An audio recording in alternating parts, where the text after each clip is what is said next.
आपण रंगाचा मानसशास्त्र किंवा कलर सायकोलॉजी बघतोय आणि आपण निळा आणि लाल रंग ऑलरेडी बघितलेला आहे. आता आपण जो रंग बघणार आहे त्याला म्हणतात कलर ऑफ हॅपीनेस आणि क्लॅरिटी. तो म्हणजे येलो.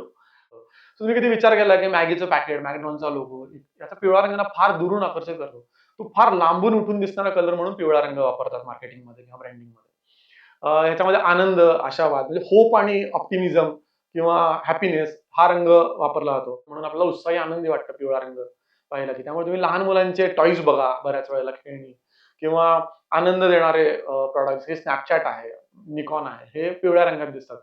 बऱ्याच वेळेला ना अफोर्डेबिलिटी, सर्वांसाठी उपलब्ध, स्वस्त. तुम्ही त्या अनेक वेळा सेल्सच्या पाट्या बघता बघा. तर ते किंवा IKEA, टाटा नॅनो सुरुवातीला हे पिवळ्या रंगामध्ये ब्रँडिंग केलं होतं.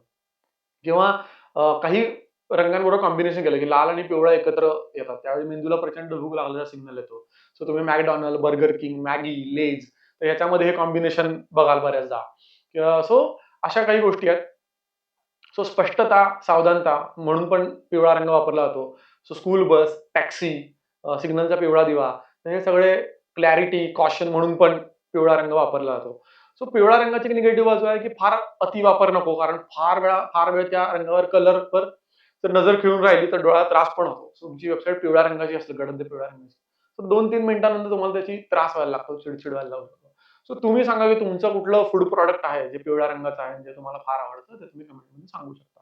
आणि पिवळ्या रंगाचा चांगला वापर करून तुमचं ब्रँडिंग आणि ॲडव्हर्टायझिंग फार चांगलं करू. आपण जो बघतोय तो म्हणजे कलर ऑफ बॅलन्स आणि ग्रोथ, म्हणजे हिरवा रंग. सो मानवी डोळ्याला सगळ्यात आराम देणारा रंग आहे आणि हा ब्रँडिंग आणि मार्केटिंगमध्ये खूप चांगल्या पद्धतीने वापरला जातो.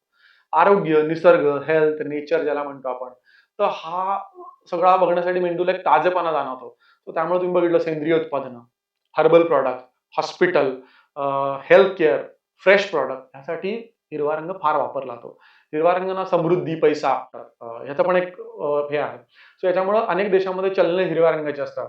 मानवी मेंदूला हिरवा रंग प्रगती, पैसा ह्याच्याशी पण जोडतो. Share market, investment app, banking याच्यामध्ये पण हिरव्या रंगाचा वापर तुम्हाला वाढ, ग्रोथ दर्शवण्यासाठी दाखवला जातो. सो एखादा तुमचा ब्रँड आहे जो इको फ्रेंडली आहे. सो त्याच्यासाठी हिरवा रंग वापरू शकता. फ्रेश आहे, ताजा आहे, आरोग्यवर्धक आहे, तर तुम्हाला ग्रीन रंग वापरू शकता.